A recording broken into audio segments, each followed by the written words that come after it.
여러분, 우리는 고통의 문제로 결코 자유롭지가 않아요. 이 세상에 좌우 앞뒤를 살펴볼 때 고통의 문제에서 자유로운 사람이 단 한 명이라도 있나요? 그렇지 않아요. 나만 힘든가 옆을 돌아보면 그 사람도 알게 모르게 감춰진 이유 때문에 고통스러워하고 있고 밤잠을 모르고 못 이루는 것을 우리는 알 수가 있어요. 야, 코 골고 있는 내 옆에 남편, 야, 세상 천하태평이다. 나는 이렇게 자식 문제 때문에 낑낑대면 밤잠을 못 이루는데, 그렇게 생각하시죠? 아니요. 그냥 습관상 그렇게 코 고는 거예요.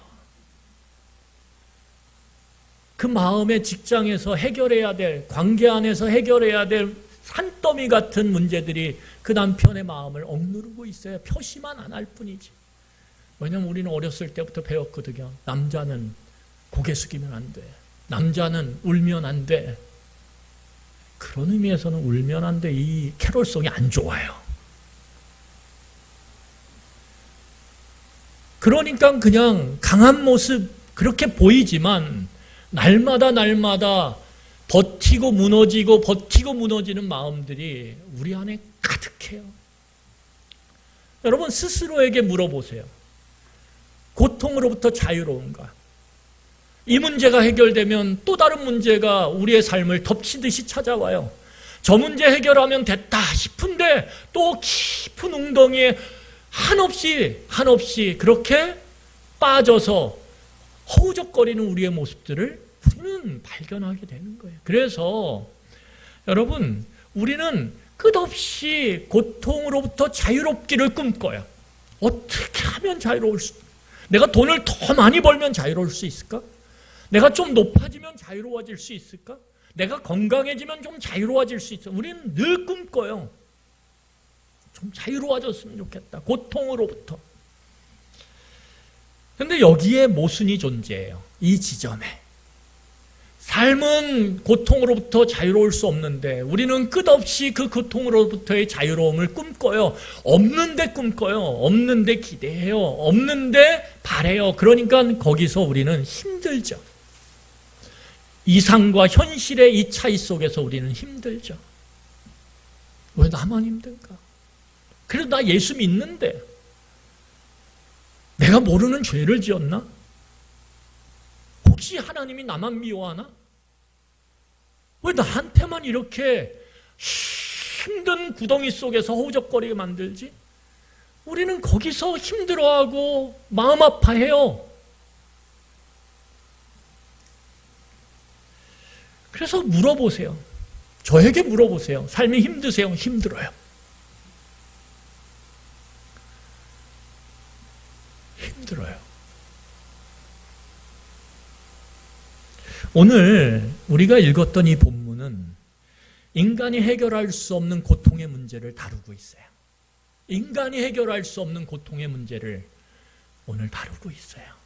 빠져나오고 싶은데, 그 고통에서 벗어나고 싶은데 벗어날 수 없는 그 고통의 문제를 오늘 정면으로 다루고 있어요. 오늘 말씀을 통해서 이 해결할 수 없는 고통의 문제를 다루시는 예수님의 모습을 통해 우리가 깊은 위로를 받기를 바랍니다. 여러분, 그래서 오늘 본문은 단순하게 치유하느냐, 치유하지 못하느냐 이 시각에서 바라보면 안 돼요. 여러분 꼭 기억하세요. 오늘 본문을 바라볼 때 이 아이의 병을 치료하냐 치료하지 못하냐 이 관점에서 바라보면 안 된다라는 거예요.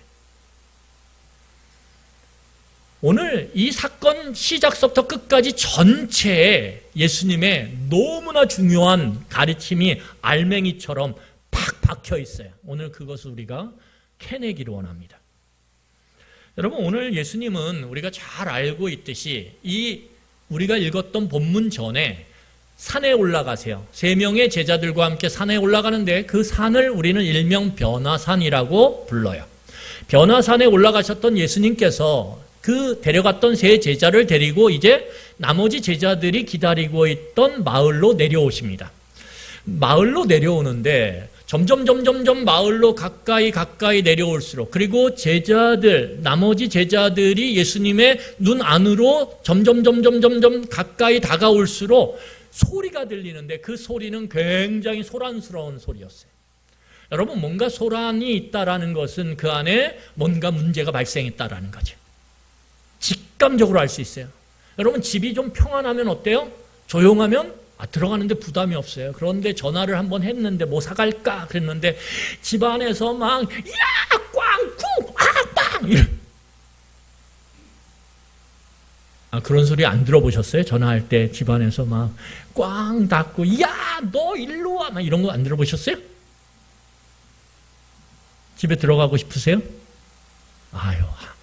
저게 조용해질 때까지 내가 어디서 시간을 보내야 되나? 이러죠. 근데 요즘 더 어려워요. 백신 패스가 끝났네. 3차 맞아야 되는데. 그럼 들어갈 데가 없어요, 잘. 함께. 혼자는 뭐 가지만. 여러분, 오늘 보니까 사람들이 제자들과 서기관들을 둘러싸고 있어요. 그러면서 그 안에서 막 소란스러운 이야기가 들려요. 예수님이 보니까 그 사람들 사이에, 제자들과 서기관들 사이에 오고 가는 말 속에서의 주제가 있어요. 그 주제가 뭐냐? 오늘 17절과 18절이에요. 우리 어떤 주제로 지금 소란스러운 이야기들이 지금 오고 가고 있는지 한번 살펴보도록 하겠습니다. 우리 17절, 18절 우리 같이 읽도록 하겠습니다. 시작.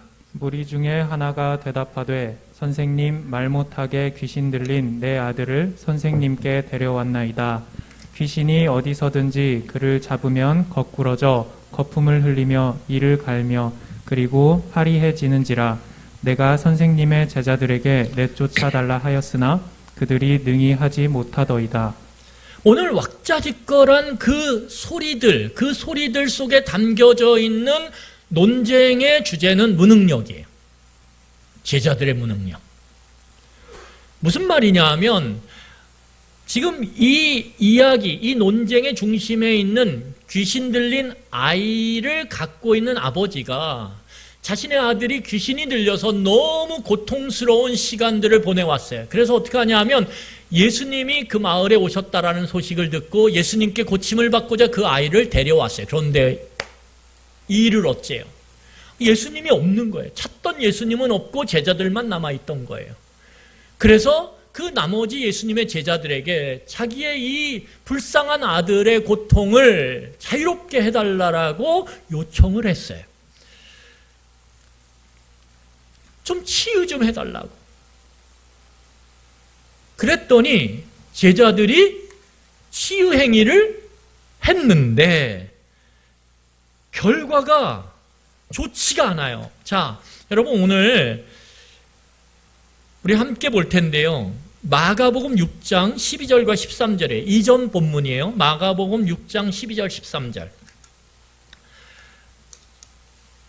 마을 안에 머물던 예수님의 제자들에게 자신의 사정을 이야기한 다음에 치유를 부탁했어요. 그 아버지의 부탁에 마을에 남겨졌던 제자들이 어떻게 반응하냐 하면, 자, 마가복음 6장 12절 13절입니다. 이전의 제자들의 경험이에요. 제가 읽겠습니다. 제자들이 나가서 회개하라 전파하고 많은 귀신을 쫓아내며 많은 병자에게 기름을 발라 고치더라. 거기 보면 말씀을 전파하고 귀신을 내쫓고 병을 고치더라. 누가요? 제자들이. 예수님의 제자들이요, 이전에, 이 사건이 일어나기 이전에 곳곳에 가서 말씀을 전파하고 귀신을 내쫓고 병을 치유하는 것을 그들이 했다라는 거예요. 너무 중요한 거죠. 너무 중요한.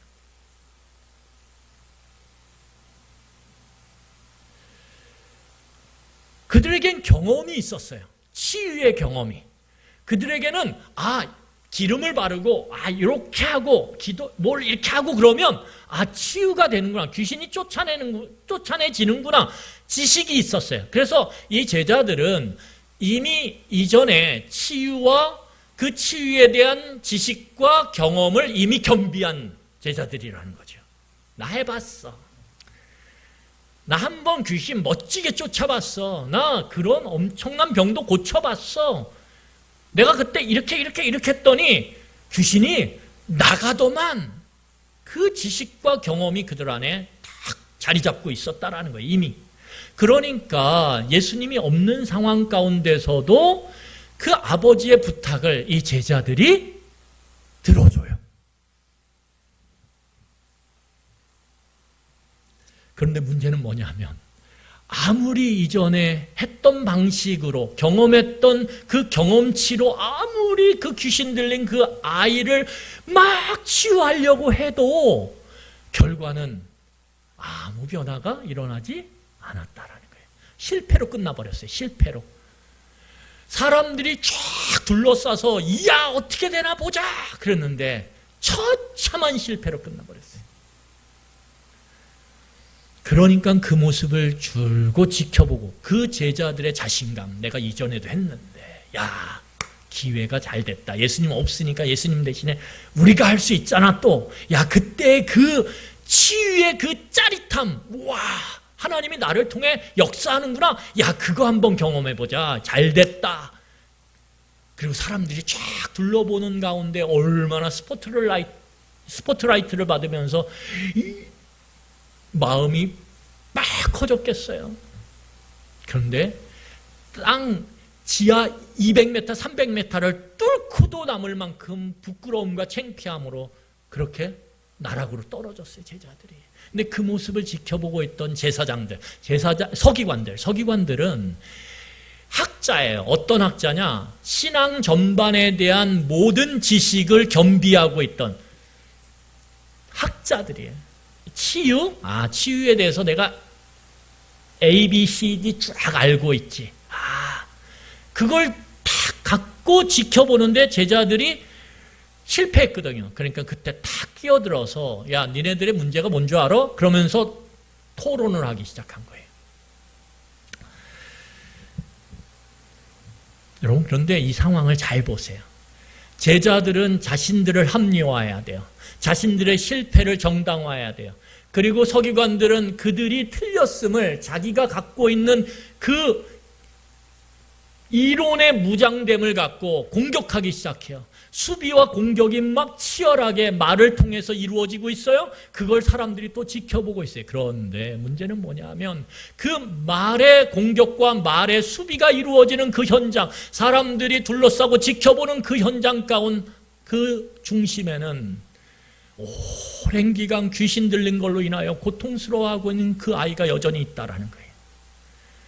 그 아이를 안타까운 마음으로 지켜보면서 아무것도 할 수 없었던 그 아버지의 그 절절한 마음이 담겨져 있는 그 아버지의 그 안쓰러운 모습이 여전히 그 무리의 중심에 있었다라는 거예요.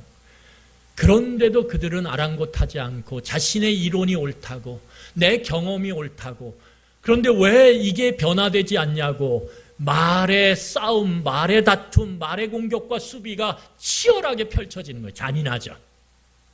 잔인하죠. 아이들은 지금 옆에서 눈물을 하염없이 흐르면서 막 가슴을 치는데 아버지와 어머니는 내가 옳다고 말의 다툼으로 서로 싸우고 있어요. 여러분 이런 일 많잖아요. 우리 목사님 저는 이제 애들을 다 키워서 없는데 없죠. 그러면 예전 생각해 보세요. 애들 어려가지고 엄마 싸우지 마, 아빠 싸우지 마. 그런데 우리는 잔인하게도 그 아이들이 상처를 받든 그 아이가 어떤 고통에 있든 상관없이 우리는 내 옳음을 주장하기 위해서 왜 우리 집안의 이 고통의 문제가 해결되지 않는지 우리는 자기 입장에서 막 이야기하고 손가락질하고 다툼을 벌이면서 어떻게 해요? 우리는 잔인한 그런 행동들을 했다라는 거예요. 제가 했다라는 거예요. 그렇게.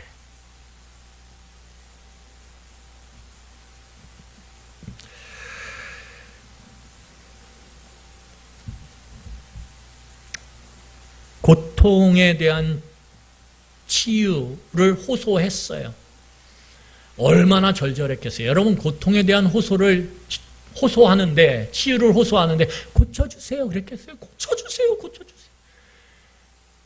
그 호소에 경험과 지식을 갖고 한번 치유 행위를 해보려고 그러는데 여러분 살짝 했겠어요? 엄청나게 막 크고 화려한 그러한 액션을 취했겠죠.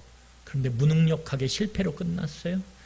그리고 거기에 누가 옳은지 누가 그른지에 대한 자기가 갖고 있는 지식들을 온갖 미사옥으로 쏟아내는 말의 잔치가 벌어졌어요. 혼란하죠. 또 혼란하죠. 얼마나 혼란했겠어요, 여러분. 거기에 예수님이 등장하세요. 거기에 지금 변화산에서 내려오신 예수님이 등장하신 거예요. 이런 뒤죽박죽, 엉망진창, 온갖 소란함, 문제는 해결되지 않은 채 옆에서 여전히 고통 가운데 절망하고 있는 그 아비와 그 아들이 있는 그 가운데 이 혼란함들이 가중되고 있는 그 찰나에 예수님이 등장하셨다는 거예요. 그리고 예수님이 이 상황을 한마디로 딱 정리하세요. 예수님 참 대단하신 분이에요. 한마디로 싹 정리해요. 자, 예수님이 뭐라고 정리하시냐면, 자, 우리 19절을 같이 읽겠습니다. 19절. 예수님이 이 혼란한 상황을 한마디로 딱 정리하시는데, 우리 19절 다 같이 읽겠습니다. 시작. 대답하여 이르시되 믿음이 없는 세대여 내가 얼마나 너희와 함께 있으며 얼마나 너희에게 참으리요 그를 내게로 데려오라 하시매. 여러분, 오늘 예수님이 뭐라고 말씀하시냐면 그 모든 상황 가운데 모여있는 그 모든 사람을 향해서 믿음 없는 세대라고 얘기하는 거예요. 세대는 그 시대를 살아가는 모든 사람들, 거기 현장에 있는 어린아이서부터 늙은 사람까지, 노인까지 모든 사람들을 향해서 믿음이 없다라고 일갈하세요. 딱 정리해. 너희들은 믿음이 없다. 너희들은 믿음이 없다.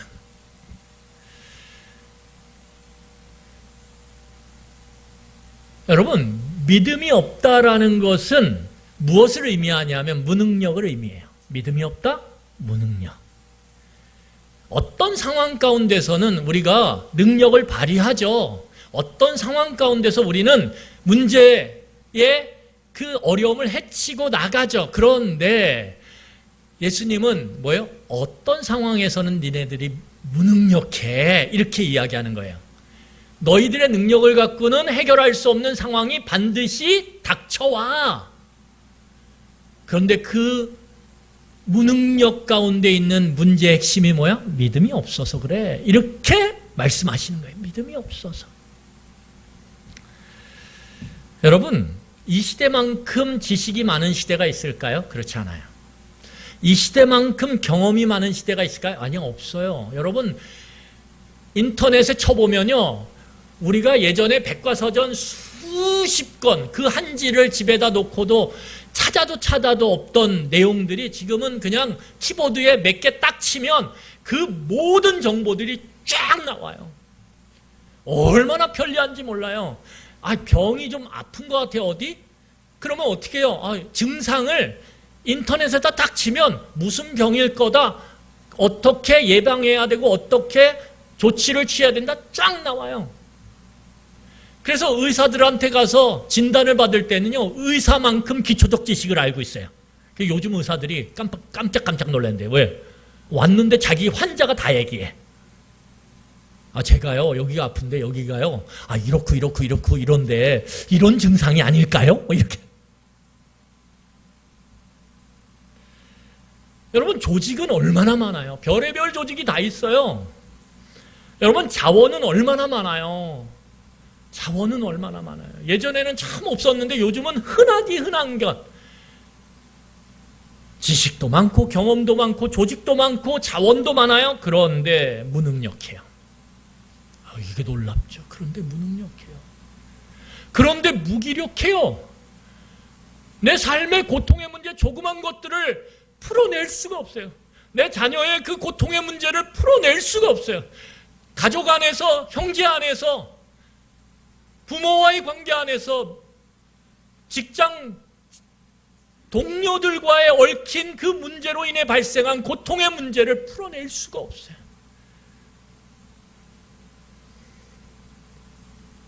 모든 게 많아졌는데 내 무능력과 무기력은 여전해요? 절감해요? 그런데 더 중요한 건 그 고통의 문제 앞에서 견뎌낼 마음이 너무너무 약해졌어요. 그래서 고통의 문제가 찾아오면 마음이 출렁출렁해요.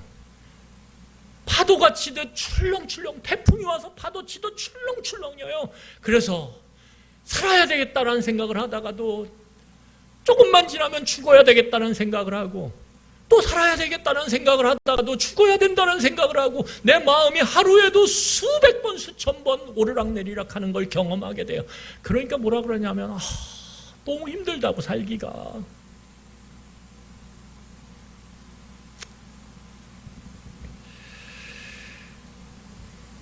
이게 우리의 현실 아닌가요? 옆에서 그런데 뭐라 그래요? 그거는 이래서 그래. 그리고 말의 잔치가 벌어지기 시작해요. 나의 문제에 대해서 아무런 해결책도 줄 수 없는, 아무런 치유의 행위도 해줄 수 없는 사람들이 옆에서 내가 경험해 봤는데, 내가 그거 알고 있는데, 그러면서 말의 잔치를 쏟아요. 마음이 평안해지기는커녕 소란스러움, 내 삶의 번잡함은 더 늘어가요. 내 고통은 점점 가중돼요. 저렇게 잔인할까? 자기 문제 아니라고 저렇게 이야기할까? 오늘 이 현장 아닌가요?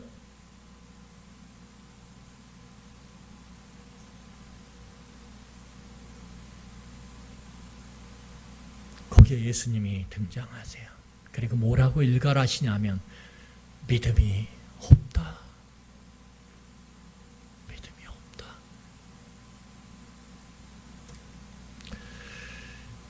여러분, 오늘 예수님께서는 놀랍게도 오늘 20절의 말씀을 그 아버지에게 하고 계세요. 자, 우리 20절 그 소란한 가운데서 20절 말씀을 우리 같이 읽도록 하겠습니다. 같이 읽겠습니다. 시작. 이에 데리고 오니 귀신이 예수를 보고 곧 그 아이로 심히 경련을 일으키게 하는지라 그가 땅에 엎드러져 구르며 거품을 흘리더라. 여러분, 오늘 예수님이 데려오래요, 그 아이를. 여러분, 이 보여지는 예수님의 말씀 가운데는 아버지의 꺼져가던 기대가 다시 살아날 수 있는 산소가 공급되는 것처럼 공급됐어요. 뭔가 다시 희망이 생기는 거라. 왜요? 처음에 이 아이를 데려올 때 예수님 만나려고 데려왔거든요. 예수님한테 오면 나을 거라고 생각하고 데려왔거든요. 그런데 예수님이 데려오래요.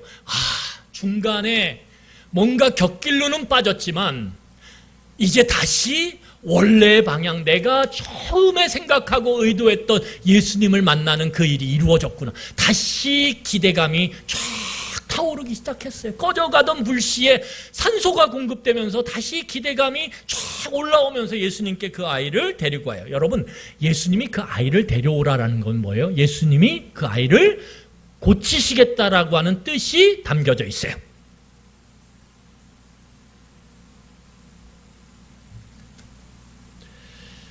그런데 문제가 발생해요.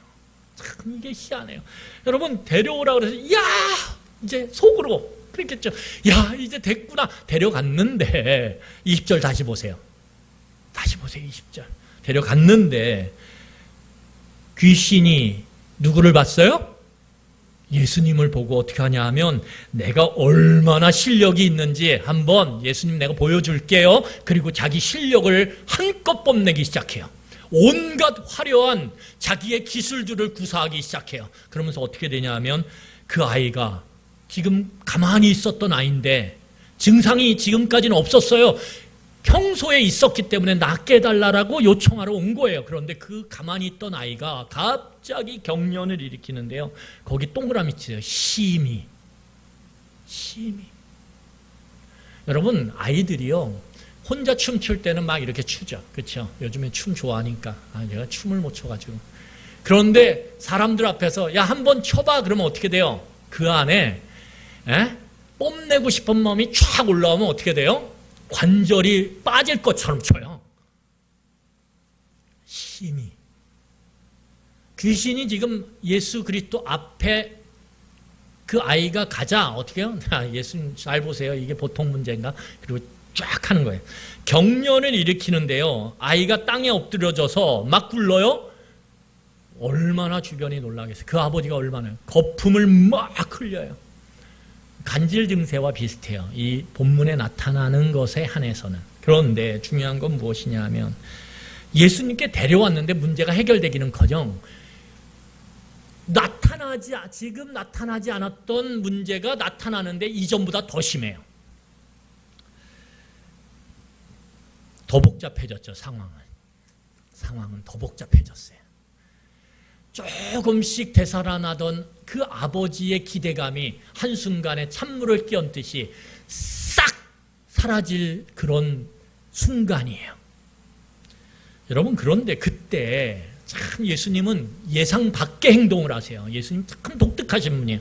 예수님이 어떤 행동을 하시냐면 이때 여러분 우리 같으면 어떻게 할까요? 어머 어떻게 그러면서 예수님이 어떻게 할까요? 예수님이 아니라 저라면 그 아이를 꽉 잡든지 뭘 어떻게 할 거 아니에요. 근데 예수님은 참 독특하신 분이에요. 21절을 보면 지금 이 엄청난 상황이 갑자기 돌발했는데도 예수님은 21절에 이렇게 반응하세요. 21절 보겠습니다. 같이 읽겠습니다. 시작. 예수께서 그 아버지에게 물으시되 언제부터 이렇게 되었느냐 하시니 이르되 어릴 때부터니이다. 예수님은 이 심한 발작 가운데 고통스러워하는 그 아이, 그것을 바라보는 아버지의 그 처참한 상황을 즉시 개입해서 치유하지 않으세요. 이게 독특하죠. 여러분들이 지금 아파가지고 장이 자다가 꼬였어요. 그래서 응급실에 간다고 여기 원광대 응급실에 갔는데 119가 와서 쫙 데려가서 환자입니다. 환자 비키세요. 그리고 탁 베드를 응급실에 탁 해가지고 놨는데 의사가 와가지고 어디 봐요 이게 아니라 어떻게 해요? 자, 언제부터 아프셨어요? 어저께 지금 죽겠는데. 여러분, 그러면 옆에 같이 따라간 보호자가 어떻게 할까요? 경험을 안 해보셔서 모르죠. 뭐 하는 거야? 막 이렇게. 영화나 드라마 찍으면 어떻게 해요? 의사 멱살 한번 그때 잡아보는 거죠. 뭐 하는 거야? 지금 죽게 생겼는데 지금 장이 꼬여가지고 지금 숨이 지금 끊어질 것 같은데 피가 저렇게 나는데 그럴 수 있죠. 예수님 그런 상황이라는 거예요. 지금 애가 뒹굴르고 거품 물고 지금 숨이 막혀 기도가 막혀서 죽을 수도 있는 상황에 예수님은 아버지에게 뭐라 그러냐면 너무 한가롭게 이렇게 부르세요. 언제부터 그랬어? 언제부터? 이렇게 부르시지. 여러분, 굉장히 독특한 상황이에요. 그런데 여기서 중요한 게 뭐예요? 예수님의 질문과 그러면 아비의 대답 속에서 뭐가 드러나냐면 여러분, 질문과 대답 속에서 그 사람의 마음과 생각이 드러나는 거예요. 질문과 대답 속에서 그 사람의 중심에 있는 그 마음이 드러나는 거예요. 예수님은 지금 그 겉으로 드러나는 현상을 치유하는 것에 방점이 찍혀 있지 않아요. 예수님은 그거요? 데려오지 않아도 고치세요. 근데 예수님이 지금 이 과정 속에 그 모든 것을 지켜보는 사람들, 그 아비에게 가르치고 싶은 게 있어요. 그게 뭐냐면 내가 낫게 할 수 있다? 나 병을 낫게 하는 능력자야. 그거 뽐내고 가시하는 게 아니에요. 오늘 예수님은 이 사건을 통해서 그 아버지, 그 주변에 있는 사람들에게 분명하게 가르치고 보이고 싶은 것이 있는 거예요. 그러니까 뭐 하는 거예요? 그걸 드러내기 위해서 질문하고 대답하죠. 오늘 보니까 여러분, 그 아비가 대답을 해요. 자, 대답을 하는데 함께 보겠습니다. 우리 22절이에요. 우리 21절 다시 보세요. 21절 보면 예수께서 그 아비에게 물으시되 언제부터 이렇게 되었냐? 그랬더니 뭐라 그래요? 어릴 때부터니이다. 여러분, 이 대화, 이 예수님의 질문과 이 아버지의 대답을 통해서 알 수 있는 건 뭐냐면 이 아이가 오랜 기간 동안 이 질병을 앓았다라는 거예요. 그러면 이 질병으로 인한 고통 가운데 온 가족이 힘들어할 때 그 집안의 가장이었던 아버지는 모든 방법, 치유의 방법을 강구했다는 거예요. 조탄한 의원 다 찾아갔을 거예요. 그 당시에. 조탄하는 약은 다 가져다가 먹였을 거예요. 그가 할 수 있는, 그 아들을 낫게 하기 위해서 할 수 있는 모든 방법은 그 오랜 시간 동안 다 해봤을 거예요. 그런데 소용이 없었다라는 거예요. 오히려 더 심각해졌을 뿐. 그래서 오늘 이 22절에 그 사람이 이렇게 말하고 있어요. 자, 22절 우리 보겠습니다. 22절 같이 읽겠습니다. 시작. 귀신이 그를 죽이려고 불과 물에 자주 던졌나이다. 그러나 무엇을 하실 수 있거든 우리를 불쌍히 여기사 도와주옵소서. 여러분, 여기에 이 아버지의 그 중심, 마음의 중심에 담겨진 게 여기 있다라는 거예요. 아니, 예수님이 데려오라 그래서 야, 이제는 됐겠구나 해서 데려갔는데 그 아이의 상황이 돌변해서 더 심히 나쁜 모습들이 보여져요. 그런데 예수님은 한가롭게 뭐라 그래요? 언제부터 그랬니? 질문해요. 어렸을 때부터 그랬어요. 그러면서 나타나는 현상이 뭐냐 하면 오늘 이 아버지에게 자기의 기대치를 낮추고 있어요. 오늘 아버지는 뭐라고 얘기하냐면 그 아이가 가장 심각했을 때의 모습을 오늘 말해요. 예수님, 어렸을 때부터 그랬는데요. 얘가요, 지금 굉장히 심하죠? 그런데 이거는 아마 최고치에 바로 밑단계거려 최고치가 있는 적도 있어요. 그 최고치가 언제냐 하면 물에 막 들어가요. 걔가 죽으려고. 불에 막 들어가요. 자기 몸을 막 불과 물에 던져요. 부모로서 깜짝깜짝 놀래요. 심장이 쪼그라들고 끊어질 것 같아요. 그래서 제가 한 번은 불에 들어간 그 아이를 꺼내내고자 온몸에 불이 붙는 걸 감수하고 들어가서 꺼내온 적도 있어요. 물에 같이 빠져 죽을 위기에서 그 아이 같이 들어가서 물에서 건져낸 적도 있어요. 오늘이 그렇게 얘기하는 거예요. 그러면서 뭐라고 얘기하냐 하면 얘가 이만큼까지 심한 애인데 예수님, 제가 기대치 좀 낮출게요. 기대치. 어디까지 낮추냐 하면 무엇이든지 할 수만 있으면 좀 불쌍히 여기셔서 조금 이 아이의 고통을 완화시켜 주세요. 오늘 이렇게 얘기하는 거예요. 여러분 잘 들으셔야 돼요. 이 본문 이 22절에 있는 의미는 그거예요. 예수님, 제가 예수님에게 왔을 때의 기대감은 이 아이가 깨끗하게 낫는 거예요. 그런데 보니까 안 되겠네요. 그러니까 조금만 낮추어 주세요. 이 아이가 불과 물에만 들어가지 좀 않게끔, 거품 물고 이런 거 내가 옆에서 잘 감당할게요. 그러니까 불과 물에만 들어가지 않게 좀 해주세요. 이렇게 이야기하고 있는 거예요. 여러분, 아버지의 절망감과 절박감이 이 안에 있죠. 그런데 여기서 우리가 봐야 되는 게 있어요. 그게 뭐냐 하면 놀랍게도 이 아버지는 예수님에게 이 아이를 데려올 때 예수님이라고 하는 그 치유의 행동을 할 수 있는 존재가 지금까지 썼던 여러 가지 방법 중에 하나의 방법이라는 거예요. 잘 들으세요. 오늘 이 아버지가 예수님께 자기 아이를 데려올 때 예수님은 단지 자기가 찾는 치유의 방법 중에 그냥 하나일 뿐이에요.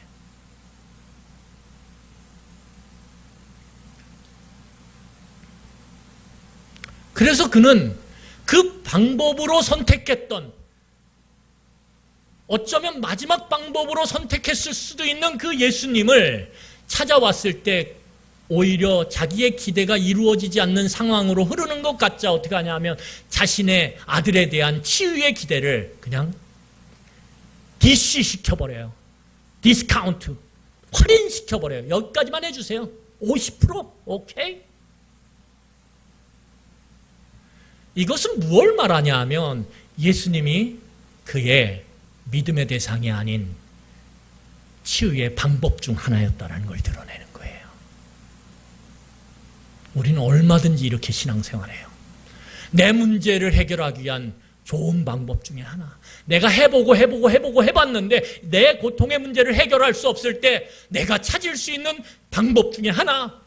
그런데 그 방법을 찾아서 기도하고 그렇게 요구했는데 안 돼요? 그러면 디스카운트 시켜요. 우리는 기도 가운데, 요구 가운데. 예수님 그러면 여기까지만 해결해 주세요. 이것도 안 해주면 예수님 지금까지 내가 교회 다니면서 신앙생활하고 헌금하고 이거 예수님 이거 서로 이게 균형이 안 맞는 거예요.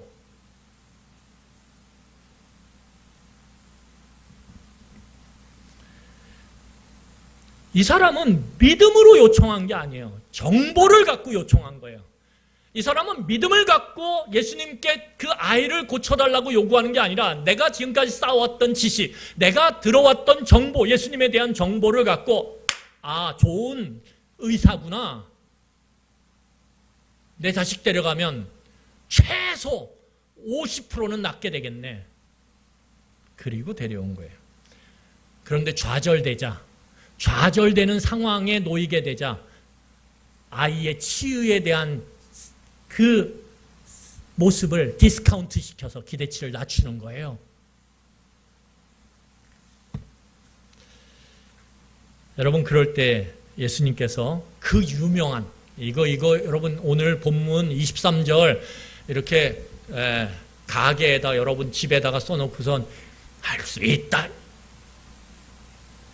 하시면 안 돼요. 그 구절이 아니에요. 그 구절이 아니에요. 우리는 지금까지 수십 년을 이 구절을 갖고선 어떻게 했어요? 내 사업 할 수 있다. 그 구절 아니에요. 여러분 23절 우리 같이 읽겠습니다. 예수님이 뭐라고 말씀하시냐면 23절 같이 읽겠습니다. 시작. 예수께서 이르시되 할 수 있거든이 무슨 말이냐 믿는 자에게는 능히 하지 못할 일이 없느니라 하시니. 여러분 할 수 있거든이 무슨 말이냐. 믿는 자에게는 능치 못할 일이 없느니라. 내가 이거 할 수 없어? 그래서 기대치 낮췄어? 요만큼만 해달라고? 무슨 말이야? 이 말 속에 담긴 의미는 뭐냐 하면 너 왜 문제를 믿음으로 접근하지 않고 믿음을 갖고 접근하지 않고 왜 나를 방법, 수단으로 여기고 접근해? 이 말이에요. 너 나에게 올 때 예수님에 대한 온전한 믿음, 예수님 가운데 역사하시는 하나님의 능력에 대한 완전한 믿음을 갖고 온 게 아니라 뭐예요? 좋은 수단과 방법으로 내게 접근했네. 그러니까 이런 말 하는 거죠. 그렇죠? 상황이 더 커 보이니까, 상황이 더 어려워 보이니까 방법이 안 되겠네. 방법은 작아졌네. 예수님이란 방법이. 그러니까 할 수만 있으면 조금 괜찮게 좀 완화시켜 주세요. 이렇게 접근하는 거잖아. 오늘 예수님의 이 23절의 말씀 가운데 드러내는 그 아버지의 마음의 중심은 뭐냐면 너는 믿음으로 접근하지 않았다라는 거예요. 너는 내게 믿음으로 오지 않았다라는 거예요. 수단과 방법으로 여기고 왔다라는 거예요.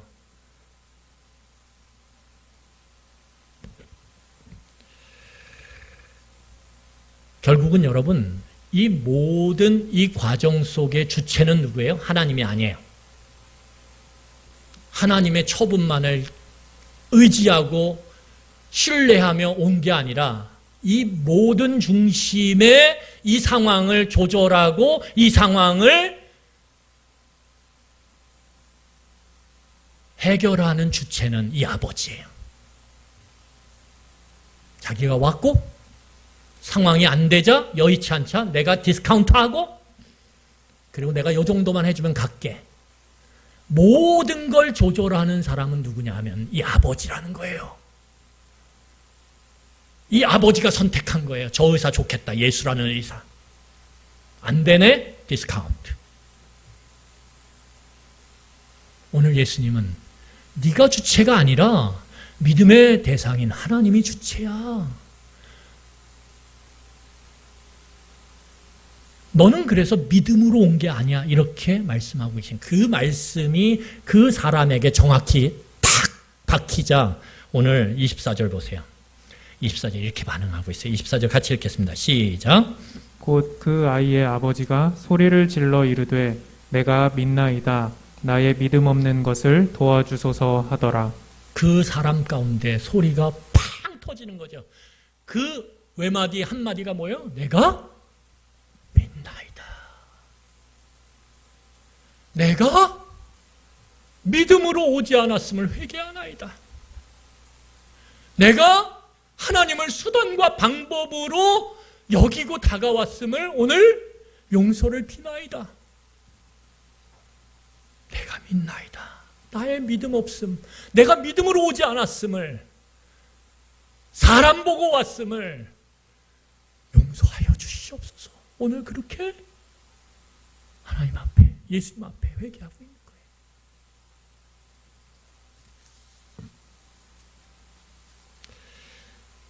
여러분, 이 모든 상황을 지켜보고 있던 제자들이 이 상황이 정리된 후에 질문을 해요. 도대체 이런 능력이 예수님을 통해 나타난 것이 무엇 때문인지를 물어요. 그때 예수님이 29절, 우리 마무리하겠습니다. 29절 대답하세요. 29절 보겠습니다. 같이 읽겠습니다. 시작. 이르시되 기도 외에 다른 것으로는 이런 종류가 나갈 수 없느니라 하시니라. 뭐라고요? 기도 외. 이 본문도 이 구절도 우리가 잘못 해석하고 있어요. 여러분, 여기서 말씀한 기도는 기도의 행위를 이야기하지 않아요. 오늘 고치는 장면을 다 보세요. 예수님이 기도하고 고치나요? 기도하고 고치지 않으세요. 기도하고 고치지 않으세요. 그런데 예수님이 그러면 기도 외에 이런 능력이 나갈 수 없다라고 하는 이 말씀이 뭐냐 이거죠. 여기서의 기도는 하나님과의 소통을 이야기해요. 하나님과 소통하면서 어떻게 되는 거죠? 하나님의 마음을 알아가는 거예요. 하나님의 뜻을 알아가는 거예요. 그래서 내 뜻과 내 생각이 강화되는 게 아니라 기도를 통해서 하나님의 생각과 하나님의 뜻이 강화되는 거예요.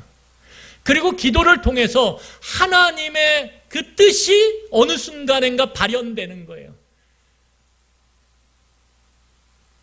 여러분, 우리가 기도를 통해서 어떻게 되냐면 내 뜻을 죽여요. 우리는 지금 이 순간 이거 아니면 안 돼. 아니에요. 인생 살아보면 알아요. 그렇지 않습니까?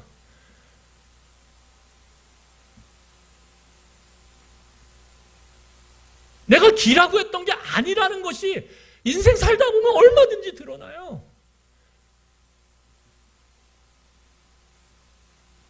하나님은 없는 걸 있게 만드시는 분이에요. 있는 걸 없게 만드시는 분이에요. 하나님의 때. 그렇기 때문에 중요한 건 무엇이냐 하면 지금 이게 아니에요. 이것 아니에요. 가다 보면 내가 놓친 것 같고 내가 실패한 것 같아도 하나님은 하나님의 때에 하나님은 얼마든지 광야에 빌딩 세우실 수 있는 분이에요. 쉽게 말하면. 중요한 건 뭐냐면 하나님과의 끊임없는 소통을 통해 쉬지 않는 기도를 통해 하나님의 뜻에 내 뜻을 맞추는 하나님의 뜻을 알아가는 이것이 정말 하나님의 뜻인가 묻고 또 묻고 또 묻고 또 물으면서 내 생각이 하나씩 하나씩 걸음체에 빠지듯이 그렇게 빠져나가면서 하나님의 생각이 올 곳이 남는 거예요. 그럴 때 우리는 그 하나님의 뜻을 따라가게 되는 믿음이 생겨요. 신뢰가. 하나님의 뜻을 올곧이 알게 될 때 우리는 하나님의 뜻을 따라갈 수 있는 신뢰가 생겨요. 오늘 그걸 말하는 거예요. 여러분, 오늘 우리 같이 말씀을 마무리하겠습니다. 오늘 이 시대는 다양한 이유로 인해서 하나님에 대한 믿음이 사라지는 시대예요. 여러분, 이 간질의 문제라고 치면 이거는요, 지금의 의학 지식이나 의료시설, 인간의 몸에 대한 깊은 이해를 통해서 그것이 상담이 됐든 심리가 됐든 발달됐어요. 그래서 고칠 수 있어요. 어느 정도 완화시킬 수 있어요. 이 시대에는 그런데 문제는 뭐냐 하면 여전히 우리는 인간의 몸에 대해 이해하면서도 인간의 심리에 대해서 이해하고 있으면서도 그러한 의료기술이 발달했으면서도 의학 지식이 발달했으면서도 이것이 하나님이 주신 축복이에요. 우리 인간을 통해서 하나님이 지식이 발달할 수 있도록 축복하셨어요. 그래서 그것을 누림에도 불구하고 우리는 여전히 무기력해요. 우리는 어느 시점에 딱 서면 무기력하고 무능력해요.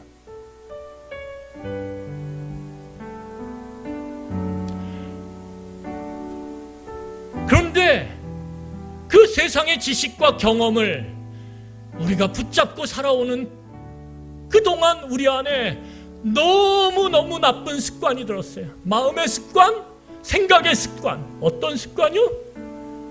하나님께 믿음으로 접근하지 않아요. 예수님께 믿음으로 다가오지 않아요. 방법으로 다가와요. 내가 이 문제 다 해봤는데 안 되네. 그러니까 예수님께 기도해요. 그때 예수님 도와주세요. 겉으로 보면 맞죠. 그런데 오늘 예수님은 이 말씀을 통해 우리의 마음의 중심에 말씀하고 계세요. 너가 나를 뭐라고 생각하니? 좋은 의사? 좋은 문제 해결자? 아니, 나는 너의 죽고 삶의 모든 문제를 책임지는 믿음의 대상이야. 믿음으로 다가와. 나를 믿음을 갖고 만나. 나와 소통함으로 믿음의 암, 믿음의 신뢰, 믿음의 의지함을 갖고 내게 오라고 말씀하세요.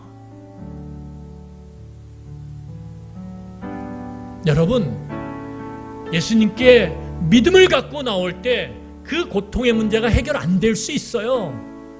그런데 놀랍게도 믿음을 갖고 예수님께 나오면 그 고통의 문제가 이거 아니면 죽을 것 같았는데, 그런데 믿음을 갖고 나오면 그것이 해결되지 않았음에도 불구하고 하나님은 새로운 길을 내세요.